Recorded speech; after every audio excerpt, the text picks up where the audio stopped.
So if one were to discover that there was an M. Night Shyamalan Foundation, I think an assumption might be that its purpose would be to advocate for and subsidize would-be filmmakers. Right. But that's not it. What is the M. Night Shyamalan Foundation? You know, I think it's best described if it had kind of two sides to it. One is the foreign arm and one is the domestic arm. And the foreign arm is kind of run by my wife, and that's her main interest, and Jen, who runs our foundation in general. And they seek out leaders, grassroots leaders around the world, and they vet them. They go there and vet them. And they've kind of been already kind of vetted by life, you know, by fire of life a little bit, and they've achieved certain things. And so these guys go, Jen and Bhavna go and vet them and come back and say, this person in Uganda, this person in India, this person in Mexico, they've done these things and they would like X amount of money to do a school, a hospital, a well, for these reasons. And then we kind of divvy up the grants that way to the leaders. We've found that that's the most effective way for our resources to have the biggest impact. And then domestically, it's become really centered around closing the education gap. And you know, we used our resources, and I wrote a book about 5-year research, and it's kind of those two arms. Where did this all come from, in terms of your motivation? Well, you mean to philanthropic work? Not for me. I'm a pretty selfish guy. Very, I'm a Philly guy. Wait a minute. Are you saying that Philly guys are selfish? Well, you don't mean to say that. I mean to say is like, if you're my friend, I'll definitely get into a fight to protect you. I'm a super loyal guy. I'm that guy. I get angry at the screen when the Eagles play. I'm that guy. I love cheeseburgers. Michael Jordan's my favorite athlete. Seinfeld's my favorite show. Coca-Cola's my favorite. So I'm a pretty straightforward guy. And, I'll get guilty if they show, they put Sarah McLachlan's song on and they show pets on TV. I get sad, and I'm that guy, but I don't really wake up in the morning, with a philanthropic kind of drive. That's my wife. And so she's the one that kind of has brought a bigger world and said, it's more than movies, basketball, and your family. There's something else out there. So in a very real sense, she educated you. Absolutely, definitely. I mean, you gotta marry up, man. That's the. Let's talk about the book. Called, very catchy title, very short and brief. I Got Schooled: The Unlikely Story of How a Moonlighting Movie Maker Learned the 5 Keys to Closing America's Education Gap. What is America's education gap? When we talk about the education gap, I mean, I had to even learn this. You're talking about the difference in academic achievement between inner city low-income kids, which are 98% African American and Hispanic, with their white suburban counterparts. And there's a gap in their academic achievement. It has always been there, and it hasn't gone away, and it's in every state except Hawaii. And why not Hawaii? Exactly. Why not Hawaii? Because ultimately you'll find when you look at the data after sifting through everything, the data tells you one thing specifically, and it's not of a surprise, and it's surprising to hear it now, but it's not surprising when you understand it. And the country was built on a sin, and that sin has continued to manifest itself in different ways. 50 years ago, it became against the law to openly discriminate, right? But it's just one generation ago, and it's still a country that has racism and inequality built into its genetics. It is part of the history of this country, and it still exists. It is not a part of Hawaii's history. So it's not surprising to find that they don't have a significant education gap, because the core of the issue is the difference in how we think of people that don't look like us. You say there are 5 components that a school must have to achieve high success. First of all, can you list what they are? I will give you the titles of them.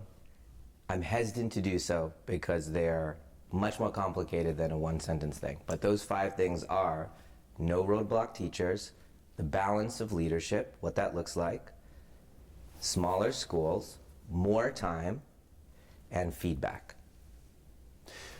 When you talk about teachers, yeah, you seem to be saying that the most important part of the teacher component is eliminating the worst teachers, not necessarily bringing in better teachers. Okay, so this is a sensitive subject, obviously, for both sides.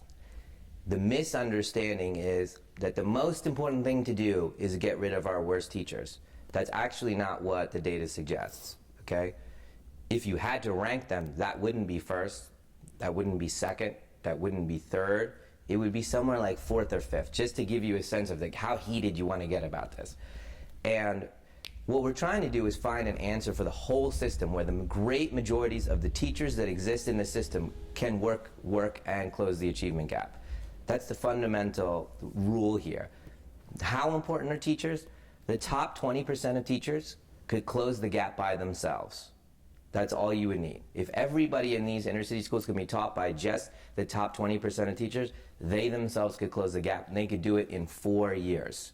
That's how good and powerful they are. Now, the subject we're talking about is when you're trying to make it work for the great majority of the teachers, that bottom tier of teachers, 2%, 3%, that group right there at the bottom, they're creating such an incredible drag on the entire system that it's not tenable. It's impossible for the group to work with that drag that they're creating.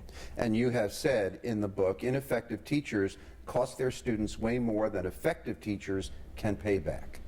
Well, we're talking about how to make the system healthy so the great majority of the teachers can work. So if you, for example, if you had a very low performing teacher and a student got that one teacher for 1 year, it would take 3 above average teachers to counteract the effects of that one teacher for that 1 year. So you can see how it's difficult on a system to have that bottom tier. Is this where tenure is a particular problem? Because even if poor teachers are identified, you can't get rid of them. Well, this is a very complicated issue, you're saying. In fact, when I looked at everything, I thought tenure was going to be a big thing for me. Like this, I was going to weigh in really heavy on this, and in fact, it's not that big a thing. There is confusion about tenure. Like if you were looking just at the data and how it should suggest you conduct tenure, this is what it would tell you to do. If you must have tenure, this is how it should work. No one gets fired for 3 years. You can't tell whether the truck driver or the A Princeton student is a good teacher until 3 years. No one gets fired for 3 years. At the end of the 3 years, you evaluate and you take out that bottom group, right? That bottom group goes out. Now, everyone that's remaining, if you have to tenure them, you can tenure them. If you wanted to tenure the top 50% or something like that, God bless you, go ahead and do it. It's going to have no effect because we want to use most of the teachers. So, but you can't tenure them before the 3 years because at that point, then you find out who's not a good teacher and it's too late. So in that respect, the way we have it now is not great, not a great system. But as you can tell, it's not really the big thing here. Everyone gets hung up on this and hung up on this. Hiring good teachers is a crapshoot. Yes. How do you hire a good teacher? You basically can't. You can't. It's an art form. It's an ineffable thing. It's something that has to happen in the classroom. It's something you learn. It's something you bring out. It's a connection. It's undefinable, and that's why it takes 3 years to even see what's happening. The one characteristic that they're starting to find that you can weed out a little bit is grit. If you isolate for that, you could get a little bit better chances. But IQ, academics, none of that has any, certainly not higher education. None of those things can tell you whether the truck driver or the Princeton A student is going to be the better teacher. You say that summertime is the scourge of low-income educational progress. Correct. Why? Well, the big thing that I learned that I was most surprised about is if you had to rank one thing that the data suggests, it would be more time. The gap that's created with these kids in the summertime accounts for 2/3 of the entire gap. So imagine if you did everything else correctly, everything else perfectly, the school's done perfectly, you've only corrected 1/3 of the problem. After all of that. What happens and what the data is telling you is that when they walk out of that school is when the problem happens. Everyone always says, oh, what's wrong with our teachers? What's wrong with our principals in these schools? Nothing is wrong with them. They are not ready for the challenge that this specific group of schools are facing. Those 17% of schools, and that's what we're talking about, by the way, in the country, 17% of schools. Those schools are facing a cultural negativity that's coming at these kids in every form you can imagine, from what they're exposed to, their lack of stimulation, the lack of expectation. The country has been very clear that this is not a country for them for a long, long time. It told their parents this, their grandparents this, their grandparents this, and they know it, they feel it, and they feel helpless. They've been told something, and no regular form of education is going to work. Where our white suburban white kids are being taught, you try to do that to this group, it's not going to work. They lose when let's say hypothetically there's an African American inner city low income child and a white affluent suburban kid. They're at the same level when they graduate in June, let's just pretend. When they return in September, the low income African American kid is 3 months behind where he was, and the white suburban kid is 1 month ahead of where they were in June. There are other teachers in life than the teachers in your classroom, right? These two kids in September are 4 months apart. 4 months apart. Had nothing to do with the teachers, principals, or school. Imagine that constantly happening year after year after year until they hope to graduate. You know, they don't even look like the same species of kid at that point. You can't win unless you extend the school year, unless you extend the school day, and you have preschool. Most school districts have 175 days, some 180 days of mandatory school by law. Yeah. What does the data say it should be? That varies from all the different schools that have achieved this. Sometimes they do a 3-week extension. Sometimes it's 15 to extending the day an hour, 2 hours. That adds up to an enormous amount of extra days of school. So it adds up to kind of 40 more days. Like if you just extend the school day to 5 p.m. to 5:30 p.m. That movement is incredibly important. And then you eat into the summer. Some people do it in the middle of the summer. Some schools do it in the middle of summer. Some just extend the school year. I've found it's in the 10 to 20 days into the summer and extending the school day. That combination gives you a fighting chance of not having the summer slide. You make the point that not only do you have to improve schools, you have to improve families. What does that mean? Well, let me address that. That is not in the data, what you just said. It will be in the data one day. I didn't find enough studies that clinically supported the idea that the family has to be involved to close the gap. Okay? Now, it's hard to imagine that it isn't that way. Well, this is more the question. Can you close the gap if you don't involve them? Yes. You have to do everything the data says. It's super intense. It's almost military. It's so prescribed, and it works. It's that intense. Why does it have to be that intense? Because they're facing something completely uniform outside the school. As I said, they're facing a country, an environment that said, this country is not for you. You have no opportunity, you have no voice. It's really, really clear what they're saying. So you have to be even clearer and louder over here. Questions? Yeah. You're asking about the family thing? You're concerned about that? Do you think that some people might perceive this data as profiling, stereotyping, not allowing for a certain diversity even among low-income cohorts? Give me a name. Do you know what I mean? No, I don't know what you mean. So, you speak about certain groups almost as if they are destined to have a certain fate. That's true. That's true.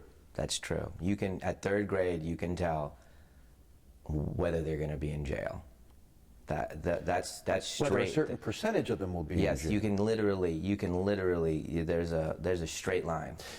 There are young people who succeed magnificently, Yeah. even if they are in these disadvantaged situations.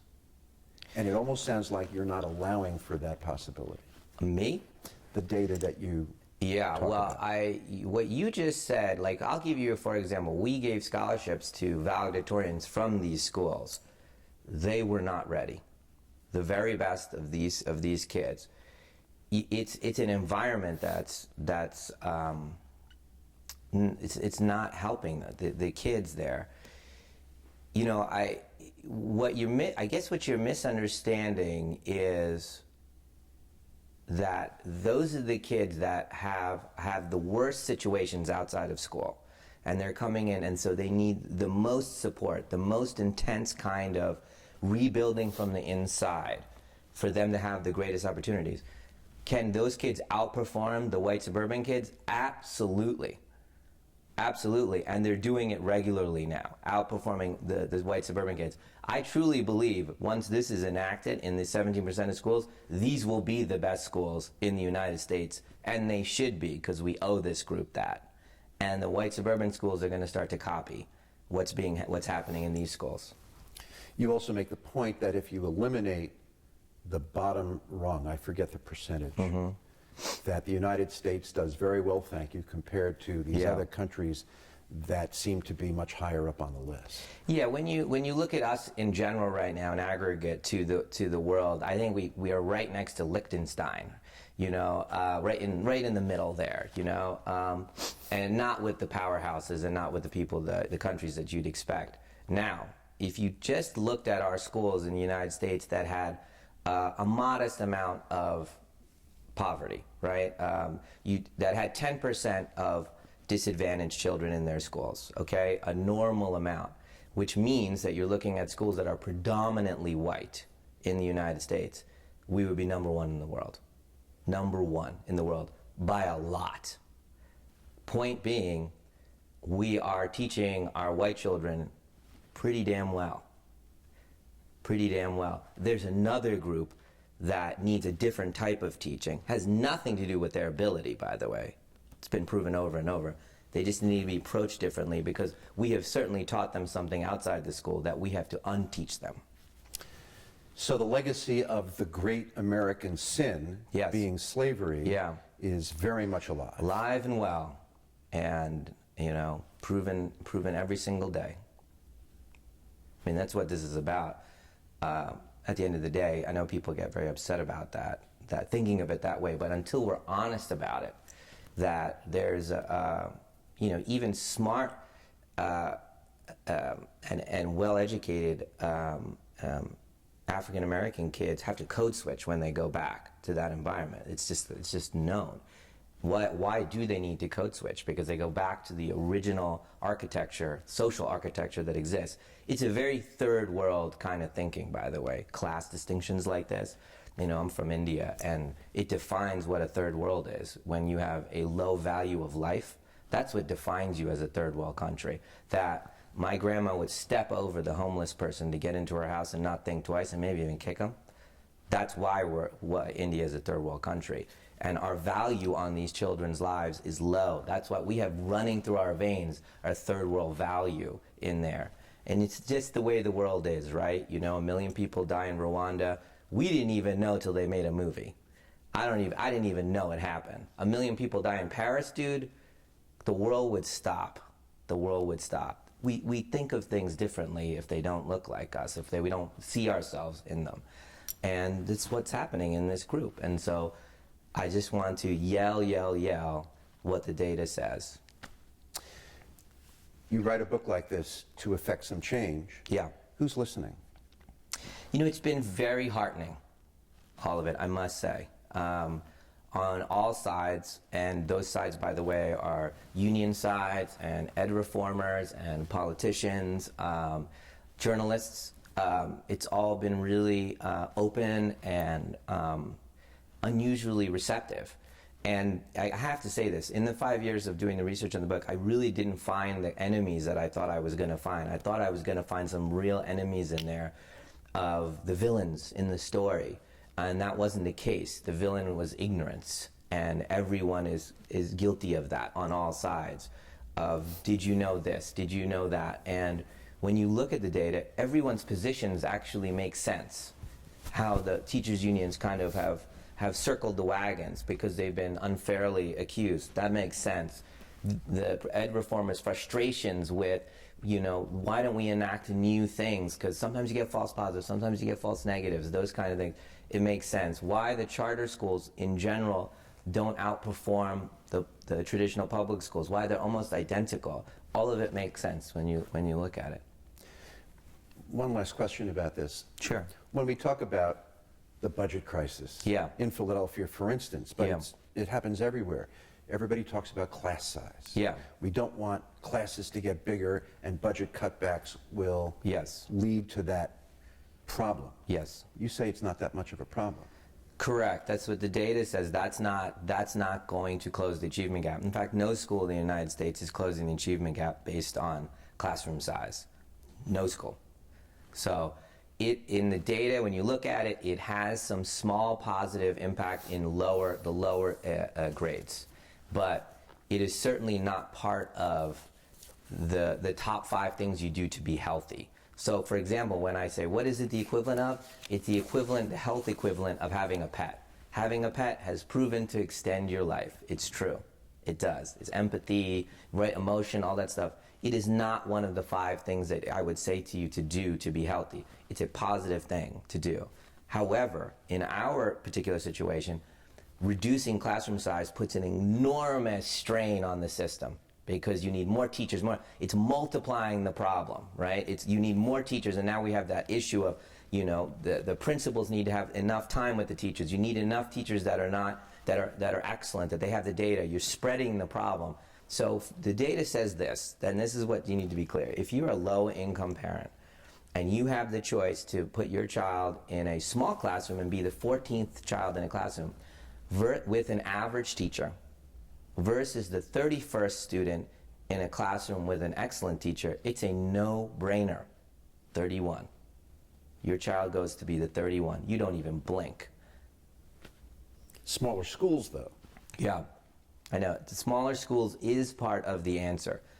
And that is actually a catalyzing factor because all the other factors we're talking about, how intense the feedback has to be, the culture that has to be set in these schools. The culture is critical. You cannot win without the culture being intense and consistent and positive. It doesn't have to be identical. These schools are all different, but there is an intense culture there.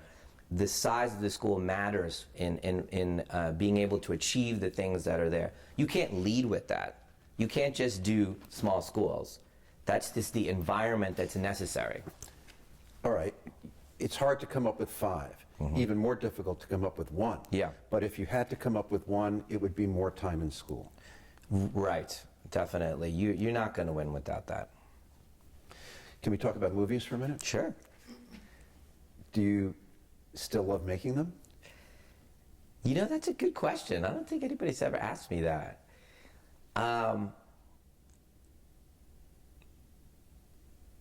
That's a good question. Even my pause probably tells you something. I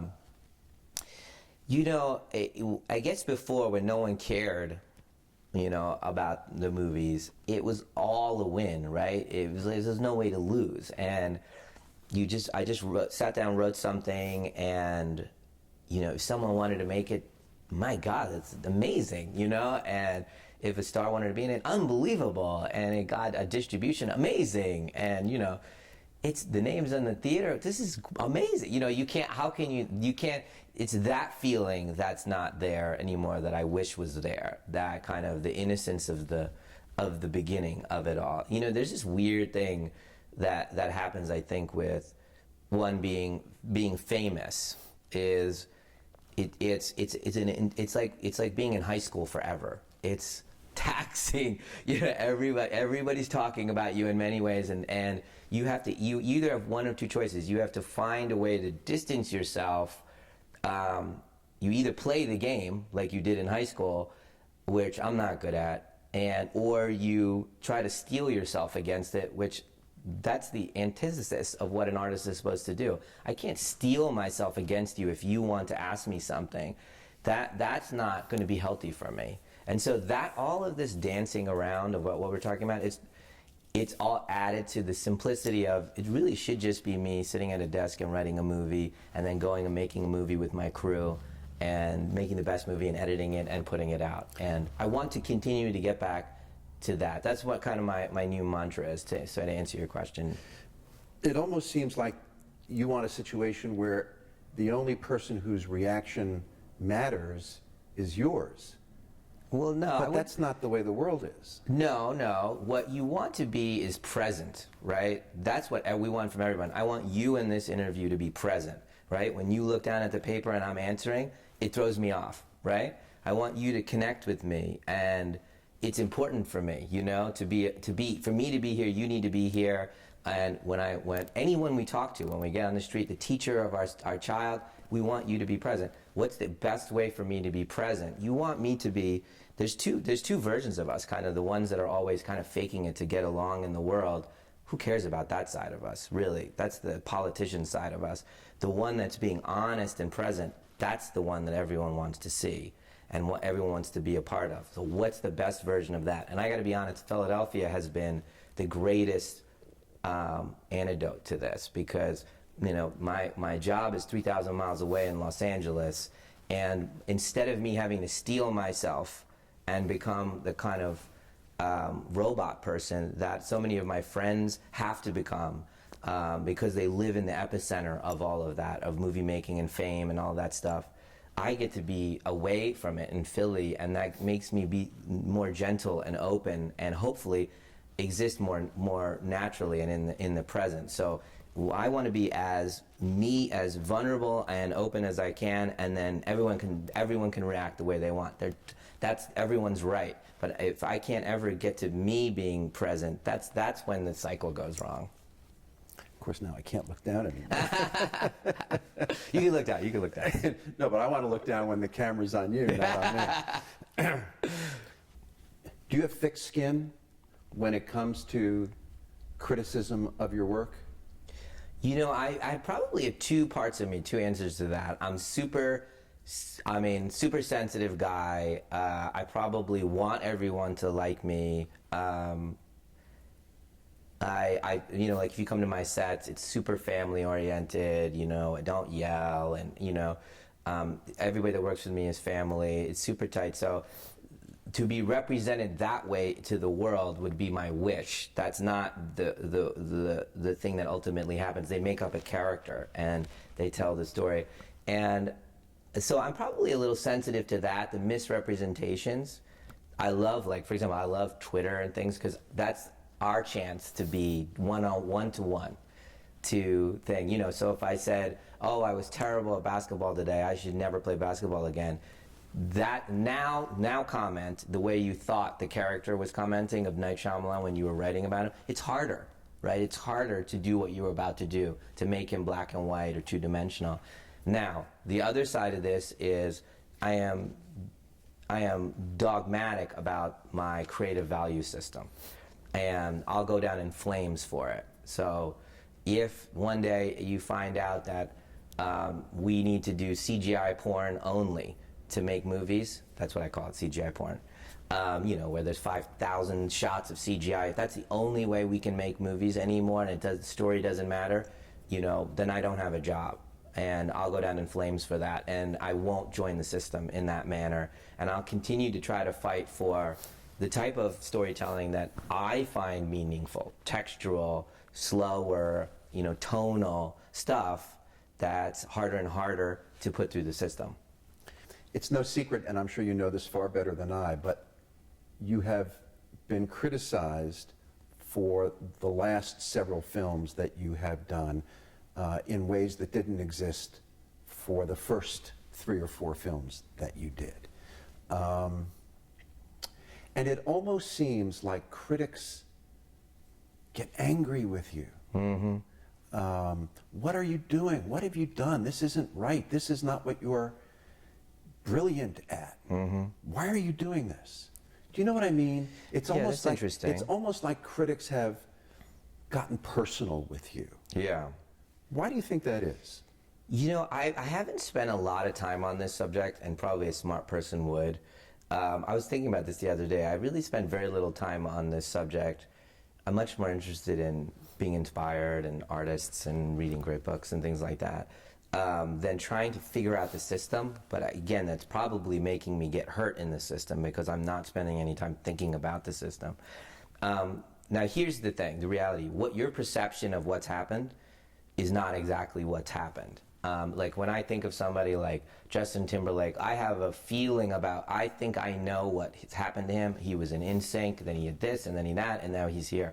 But that's not his experience of what happened. He's had his failures, his successes, he's had his sense of being isolated and being abandoned, or whatever it is that you and I wouldn't even know unless Justin was here and being very honest. You know, this is what happened. I made a little movie in India. Nobody saw it. It didn't do well. I made a little movie for Miramax. Didn't do well, and nobody saw it. I made a movie, The Sixth Sense, which was reviewed mediocre to negative, and then everyone in the world saw it, and then it was reviewed after the fact. Okay? Unbreakable, mediocre review. Signs, my best reviewed movie.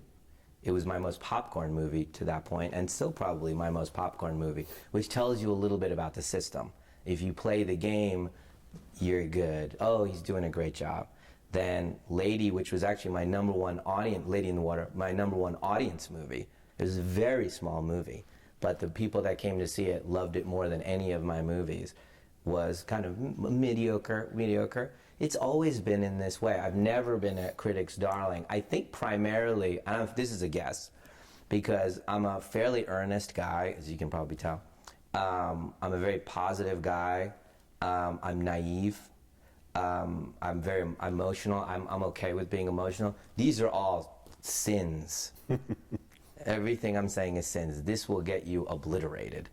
I do have an edgy dark side, and when I go there, I'm good, you know. But I don't like to be told that. So that you can even feel it on me. It gets me angry, you know. Hey, don't be positive. Don't be emotional. You know, that's bad. That kind of thing. And also the thing I think I probably have to come to terms with this. If you don't make a dark thriller, you are bad. That's the bottom line. The first dance that everybody dances you with, they want that date over and over and over, and you're allowed to do that. But as an artist, that's a hard one to swallow, right? Because, you know, in the year I wrote Sixth Sense, I wrote Stuart Little. So in the same year that everybody got to know me as the dark thriller guy, I made the number one family. I wrote the number one family film of the year. I love family movies, you know? And I have kids, I make movies for them, but if you try to do that, everyone gets confused because it's hard to go, you know, if you think you're going to drink Coke, I'm like, it's tea. And they go, it's tea. It's tea. And they keep thinking they're drinking Coke. It's tea. This is the worst Coke I've ever tasted. I know, because it's tea. And you can't, I get that. And that's the part that I guess I'm having come to terms. My hero, by the way, is Agatha Christie. I got all her books over there. And I thought it was Steven Spielberg. No. As a filmmaker, he was the one that inspired me to skate. But as a you know, an entity, as an author, it's Agatha Christie.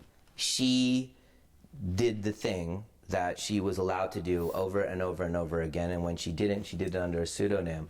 That's probably the answer to this kind of conversation. We'll see. It'll be really interesting. I made a new movie. It is the type of movie that I'm supposed to make. And it'll be interesting to see. Do we know anything about this movie? I know a lot about it. Am I supposed to know anything about this movie? What is it going to be? What is it called? When is it coming out? Well, very soon we're going to announce all of that stuff. Okay. I thought it was going to be announced yesterday, but it'll be announced either today or at the beginning of next week. You've been criticized, or at least early on you were criticized for relying on the twist at the end. Yeah, that's a fascinating criticism. Movies, yeah. And you just said that that's kind of what you want to do. That's the expectation.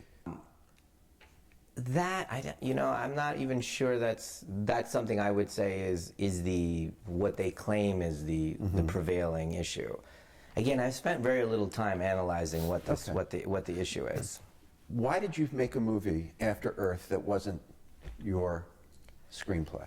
Well, Will Smith had called and asked if I wanted to direct him and his son, and they were so sweet about it, and I really love the story, the idea of a child saving his father. It was a point of pride for you that you were not directing franchise movies. Yes. That you did your own movies and you didn't jump on that train. Yes. Are you going to continue resisting that temptation? you should never get dogmatic. You both don't run towards something, nor do you run away from something, right? That's both of those are acts of weakness. So you should make those decisions organically. Up until this point, I haven't had interest in doing Iron Man 7. I haven't had an interest in it. That doesn't mean that one day someone will come to me and it will organically feel right. It just doesn't. I can tell you when I'm writing, the more unique it is, the more interesting it is for me. So the movie I just finished directing feels like no movie that you've seen. It barely feels like one of my movies, but it's really original, and so it excites me, And now I'm writing another one, and the idea of it kind of excites me because I've never seen it before. It used to be that a movie was identified as a Shyamalan movie. Yes. And that, you got away from that a little bit. Yeah, well, I guess what I was trying to do is expand. Is this going to be a Shyamalan movie? Yeah, and for better or for worse, it is what you imagine when you hear that. When you hear a Night Shyamalan film, this is that.